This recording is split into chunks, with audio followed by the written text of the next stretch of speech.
Hello नमस्कार दोस्तों, पौधार ऑनलाइन क्लासेज में आपका स्वागत है। देखो, पिछली जो वीडियो थी उसमें अपन ने तंत्रिका तंत्र के बारे में पढ़ा था। तंत्रिका तंत्र को मुख्य रूप से 3 भागों में डिवाइड किया: केंद्रीय तंत्रिका तंत्र, परिधीय तंत्रिका तंत्र और स्वायत्त तंत्रिका तंत्र। केंद्रीय तंत्रिका तंत्र में अपन ने मस्तिष्क के बारे में पढ़ा था कि मानव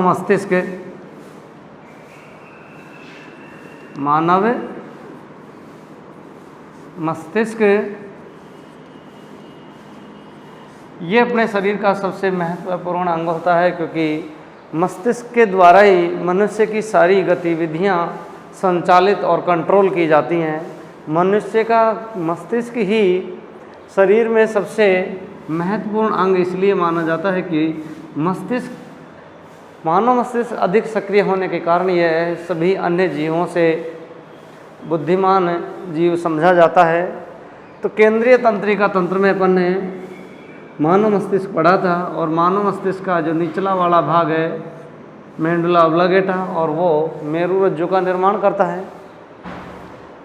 अब अपना जो नेक्स्ट सिस्टम है, नेक्स्ट तंत्र है और लास्ट तंत्र है इस पाठ का, वो है एंडोक्राइन सिस्टम। एंडोक्राइन सिस्टम है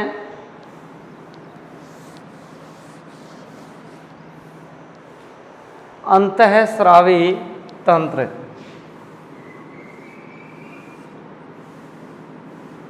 अंतःस्रावी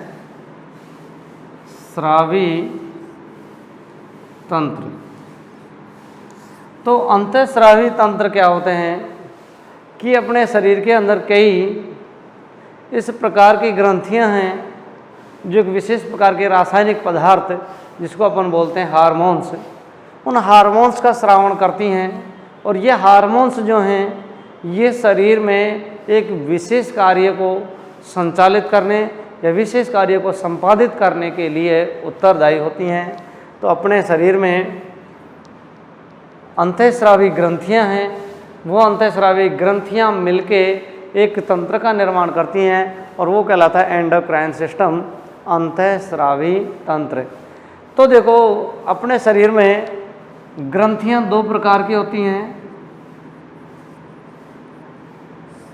ग्रंथियां 2 प्रकार की होती हैं।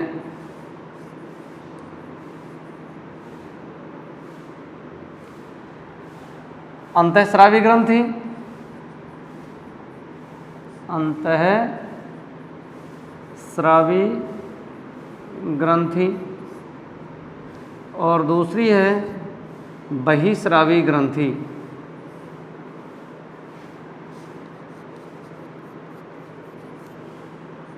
बहिस्रावी ग्रंथि। अपने शरीर में 2 प्रकार की ग्रंथियां होती हैं, अंतःस्रावी ग्रंथि और बहिस्रावी ग्रंथि। तो अंतःस्रावी ग्रंथियां क्या होती हैं कि वे ग्रंथियां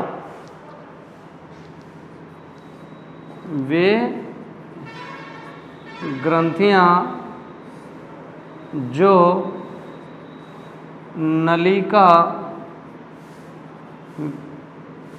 विहीन होती हैं, डक्टलेस,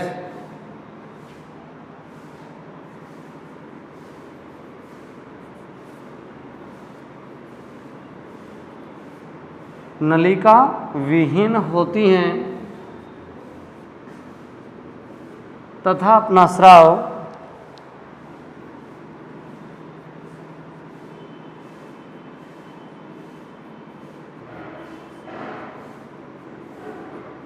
सीधा रुधिर में स्रावित करती हैं या छोड़ती हैं।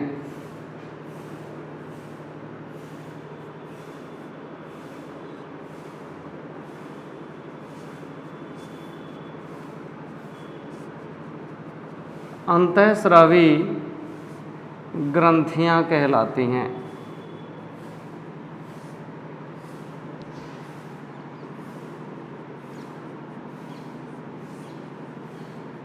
जैसे हाइपोथैलेमस,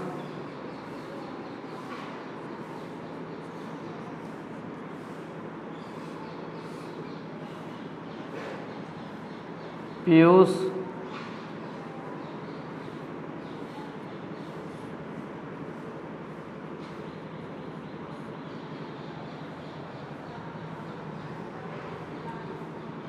एड्रिनल,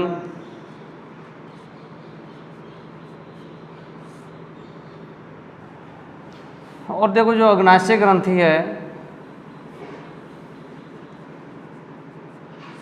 अग्नाशय ग्रंथि को मिश्रित ग्रंथि के नाम से भी जाना जाता है। मिश्रित ग्रंथि क्या होती है? जो अंतःस्रावी एवं बहिस्रावी दोनों प्रकार की ग्रंथियाँ जो होती है वो कहलाती है मिश्रित ग्रंथि। तो मिश्रित ग्रंथि भी कहलाती है अग्नाशय है, क्योंकि ये अंतःस्रावी एवं बहिस्रावी दोनों प्रकार के हार्मोन्स का स्रावण करती है। तो अंतःस्रावी ग्रंथि, अंतःस्रावी ग्रंथियाँ वे ग्रंथियाँ जो नलिका विहीन होती हैं तथा अपना स्राव सीधा रुधिर में स्रावित करती हैं, अंतःस्रावी ग्रंथियाँ कहलाती हैं। जैसे हाइपोथैलेमस, पीयूष ग्रंथि, एड्रिनल ग्रंथि, अग्नाशय ग्रंथि और भी कई सारी जो ग्रंथियाँ हैं ये अपने शरीर में नलिका विहीन होती हैं और अपना जो हार्मोन्स होता है, स्राव जो होता है, उसको ये सीधा ब्लड में छोड़ती हैं। और बहिस्रावी ग्रंथियाँ क्या होती हैं? बहिस्रावी ग्रंथियाँ ये अपना जो स्राव है, ये ग्रंथियाँ नलिका युक्त होती हैं और अपना स्राव नलिका के माध्यम से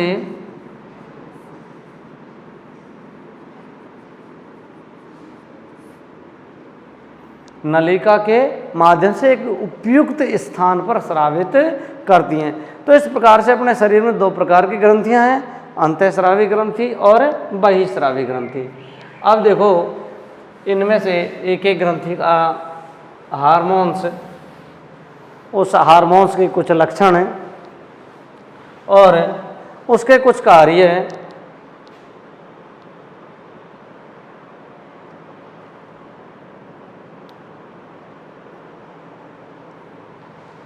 नंबर 1,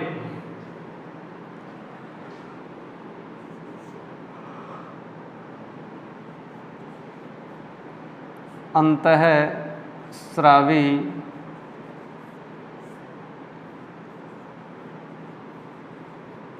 ग्रंथि। तो पहले वाले अंतःस्रावी तंत्र में अपन अंतःस्रावी ग्रंथियों का ही केवल वर्णन करेंगे, जिसमें पहली ग्रंथि है हाइपोथैलेमस।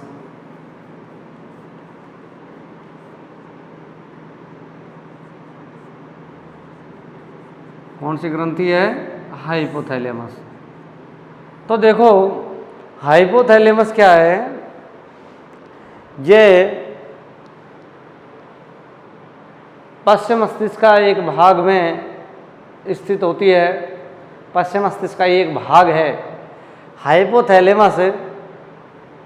अपने शरीर में जो कुछ अनैच्छिक क्रियाएं होती हैं, शरीर में कुछ अनैच्छिक क्रियाएं होती हैं,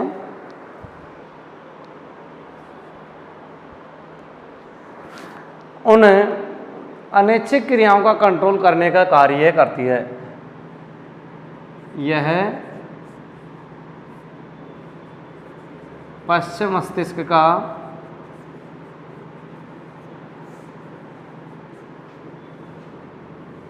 एक भाग है जो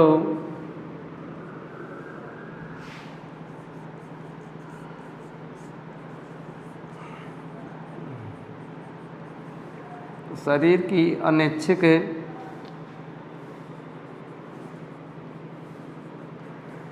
क्रियाओं का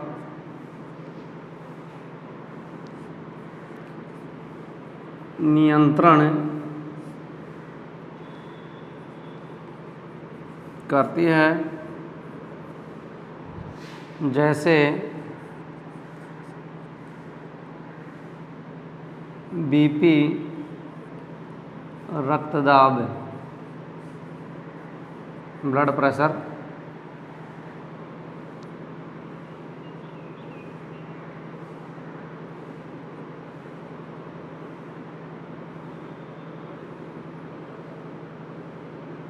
श्वसन,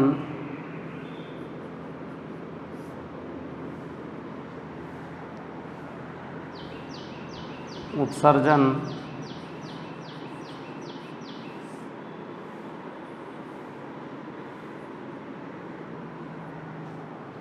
अपने शरीर में हाइपोथैलेमस जो ग्रंथि होती है, ये पश्चिम मस्तिष्क का एक भाग है, पश्चिम मस्तिष्क में स्थित होती है और इसके द्वारा शरीर की जो कुछ अनैच्छिक क्रियाएं होती हैं, अनैच्छिक क्रियाओं के बारे में अपन ने बता दिया कि वे क्रियाएं जिनके ऊपर अपने शरीर का कंट्रोल नहीं होता है, नियंत्रण नहीं होता है, वो क्रियाएं कहलाती हैं अनैच्छिक क्रियाएं। जैसे श्वसन है, रक्तदाब है, उत्सर्जन है, पाचन है, ये कई सारी क्रियाएं ऐसी हैं जिनके ऊपर अपने शरीर का कंट्रोल नहीं होता। अपन रोक बचाएँ भाई, इनको रोकना चाहें तो ये रुक नहीं पाते। तो इनके ऊपर कुछ हद तक जो नियंत्रण करने का कार्य है वो किसके द्वारा किया जाता है? हाइपोथैलेमस के द्वारा। अब दूसरी ग्रंथि है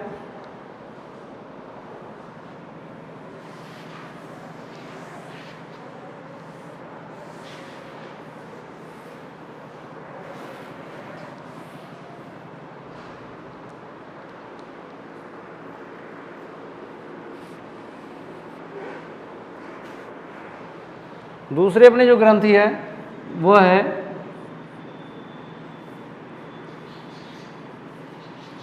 पीयूष ग्रंथि।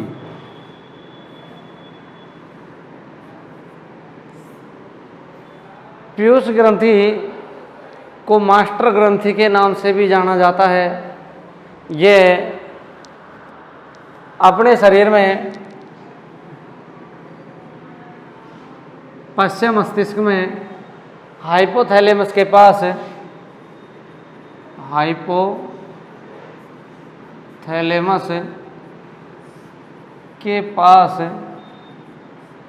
स्थित होती है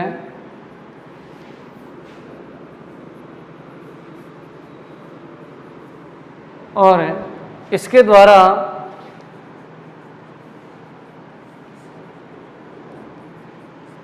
पिट्यूटराइन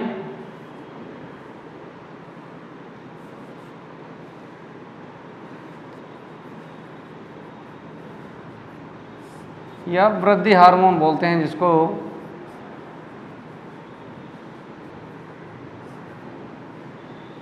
पिट्यूटराइन हार्मोन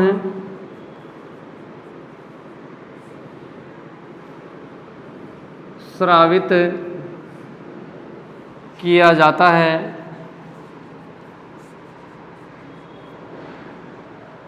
कौन सा हार्मोन स्रावित किया जाता है? पिट्यूटराइन। पीयूष ग्रंथि कहाँ स्थित होती है? हाइपोथैलेमस के पास, पश्चिम मस्तिष्क का भाग है हाइपोथैलेमस, और ये पीयूष ग्रंथि होती है जो पश्चिम मस्तिष्क के हाइपोथैलेमस वाले भाग के पास स्थित होती है और ये ग्रंथि मास्टर ग्रंथि भी कहलाती है। मास्टर ग्रंथि।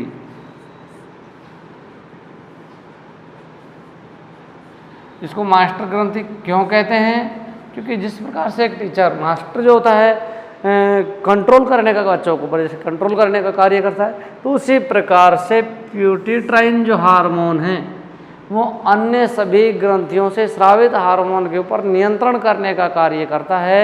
इसलिए पीयूष ग्रंथि को, पिट्यूटराइन हार्मोन को मास्टर ग्रंथि के नाम से भी जाना जाता है। अन्य सभी हार्मोन्स के ऊपर यह कंट्रोल करने का कार्य करता है और इस हार्मोन्स के कार्य होता है कि अपने शरीर में जो वृद्धि होती है ये वृद्धि को नियंत्रित करने का कार्य करता है।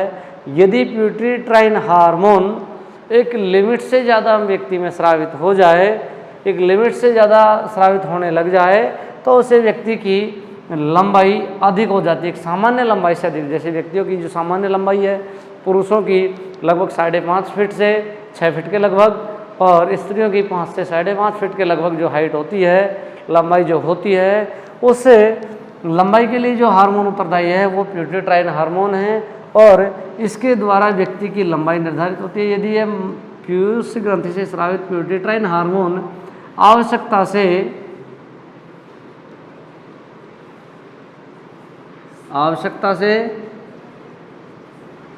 अधिक स्रावित हो जाता है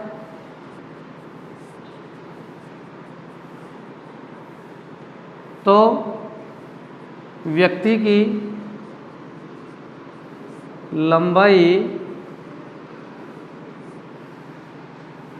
सामान्य से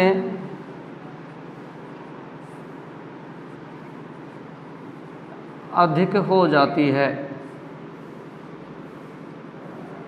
व्यक्ति की लंबाई सामान्य से अधिक हो जाती है, और जब यह कम मात्रा में स्रावित होता है, कम मात्रा में स्रावित होता है, तो व्यक्ति की लंबाई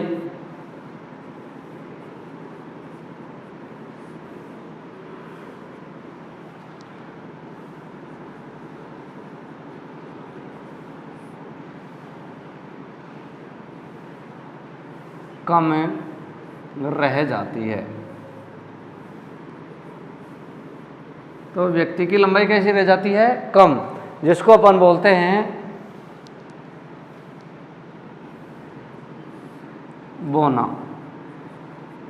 तो इस प्रकार से अंतःस्रावी तंत्र में अपन ने 2 ग्रंथियां बता दी। अंतःस्रावी ग्रंथियां हाइपोथैलेमस और पीयूष ग्रंथि। कि पीयूष ग्रंथि के द्वारा जो हार्मोन्स है वो प्यूटेट्राइन हार्मोन या वृद्धि हार्मोन जो स्रावित किया जाता है, यह हार्मोन व्यक्ति की लंबाई के लिए उत्तरदायी माना जाता है, लंबाई के लिए उपयोगी होता है। यदि यह आवश्यकता से अधिक मात्रा में स्रावित हो जाए तो व्यक्ति की लंबाई सामान्य से ज़्यादा हो जाती है, जिससे व्यक्ति दानवाकार बहुत अधिक लंबा दिखाई देने लग जाता है।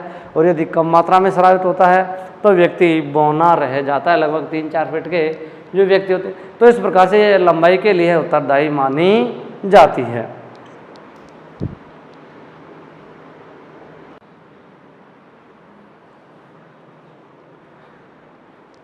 तो अंतःस्रावी पिछली वीडियो में जो अपन ने 2 ग्रंथियां पढ़ ली, अंतःस्रावी ग्रंथियों में हाइपोथैलेमस ग्रंथि और पीयूष ग्रंथि।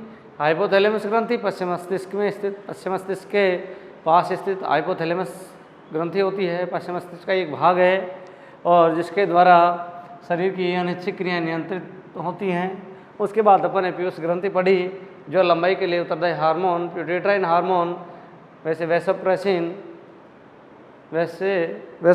हार्मोन ये स्रावित करती हैं। तीसरी जो ग्रंथि है अपनी थायराइड ग्रंथि। देखो थायराइड ग्रंथि, ये ग्रंथि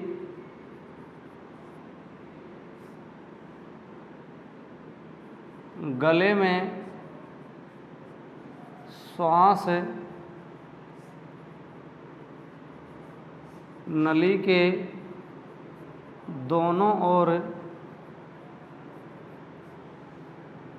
अंग्रेजी के बड़े एच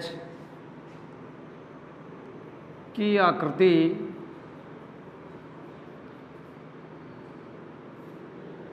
की होती है।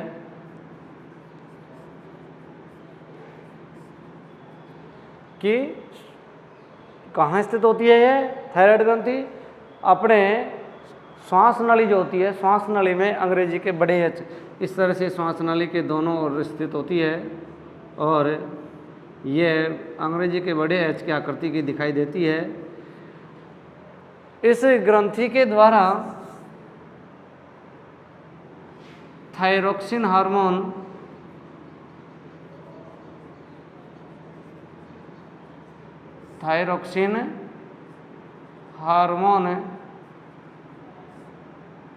स्रावित किया जाता है,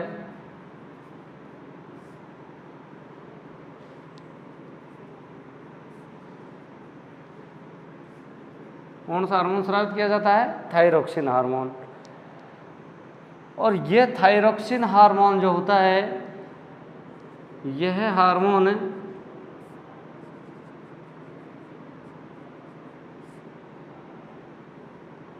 शरीर की उपापचय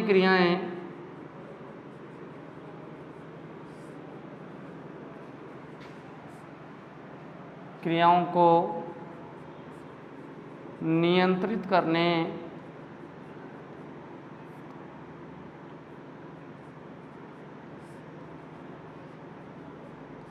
का कार्य करता है।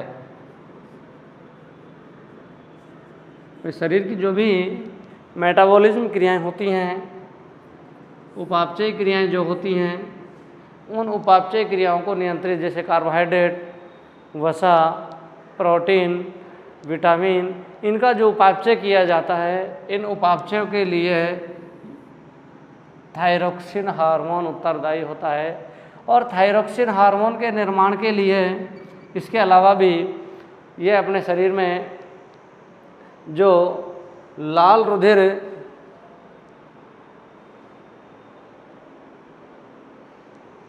रुधिर कणिकाएं जो होती हैं, आरबीसी, कौन सी?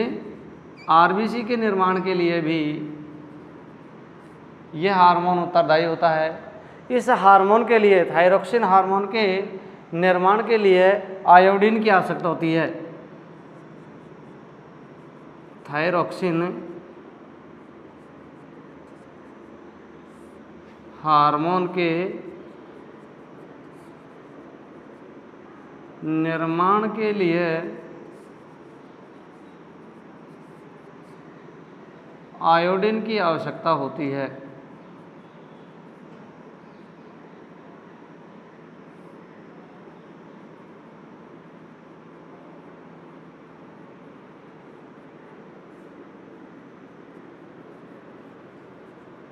किसकी आवश्यकता होती है? आयोडीन की। थायरोक्सिन हार्मोन निर्माण के लिए, थायरोक्सिन हार्मोन के निर्माण के लिए आयोडीन की आवश्यकता होती है। और ये आयोडीन की पूर्ति अपन है खाद्य पदार्थों में, नमक है, अन्य जो जैसे समुद्री भोजन है, इनसे अपन को आयोडीन की प्राप्ति होती है। यदि अपने शरीर में आयोडीन की कमी हो जाए, आयोडीन की कमी होने पर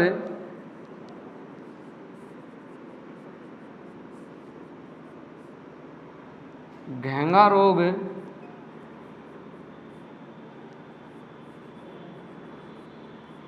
गायटर,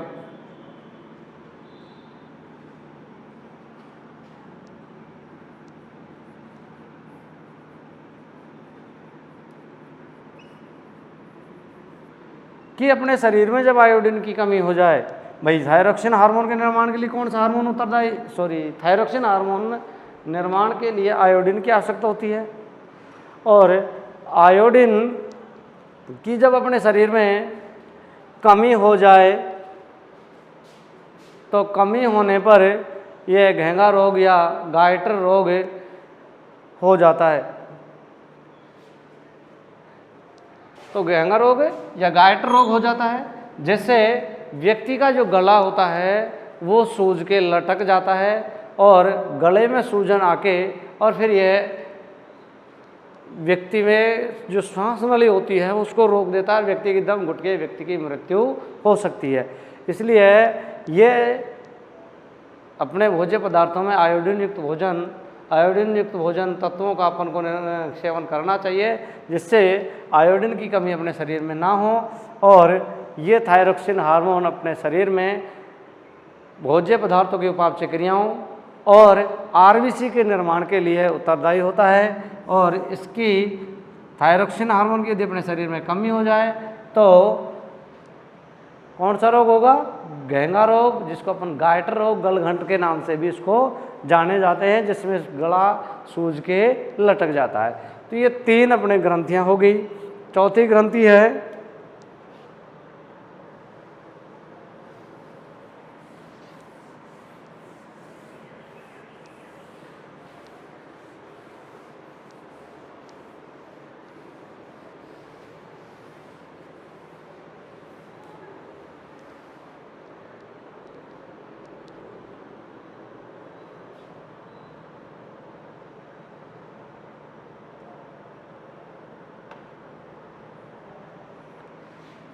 चौथी ग्रंथि अग्नाशय ग्रंथि।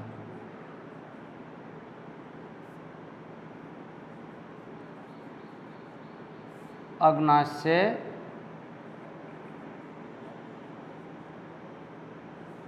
ग्रंथि।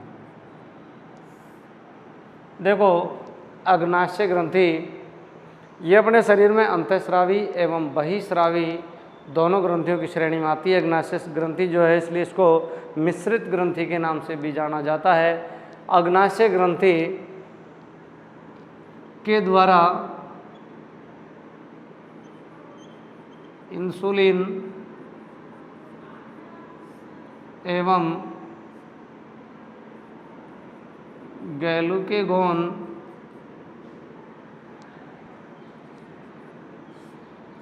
नामक हार्मोन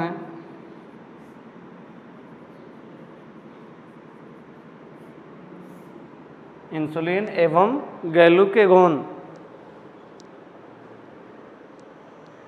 नामक हार्मोन स्रावित किए जाते हैं। कौन कौन से हार्मोन?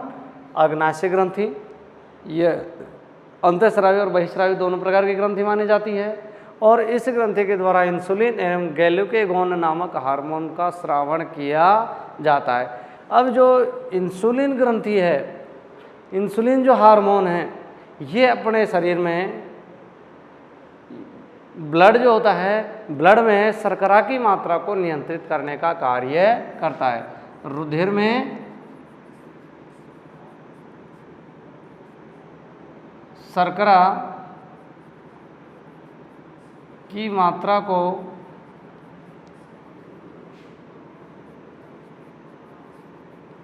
नियंत्रित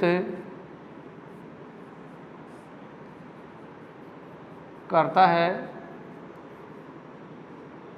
कि अपने रुधिर में जो शर्करा होती है, ग्लूकोज जो होती है, उस शर्करा की मात्रा को नियंत्रित करने का कार्य इंसुलिन नामक हार्मोन के द्वारा किया जाता है। और यदि अपने शरीर में शर्करा, रुधिर में शर्करा की मात्रा बढ़ जाए, मात्रा बढ़ जाए इसकी, तो एक रोग होता है डायबिटीज़।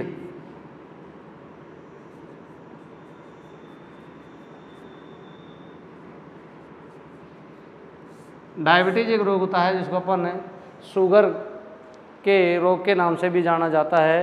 तो ये डायबिटीज रोग अपने रुधिर में जब शर्करा की मात्रा अधिक बढ़ जाती है तो उस स्थिति में होता है डायबिटीज, और जिसमें डायबिटीज एक लाइलाज बीमारी है।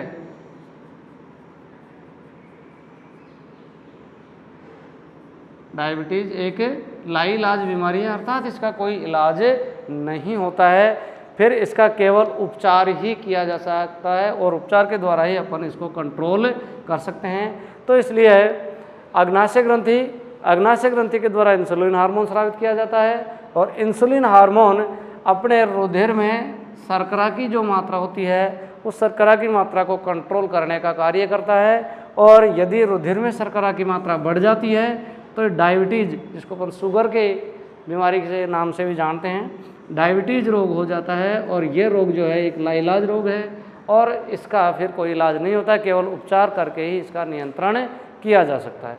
तो अपन ने 4 ग्रंथियाँ पढ़ ली,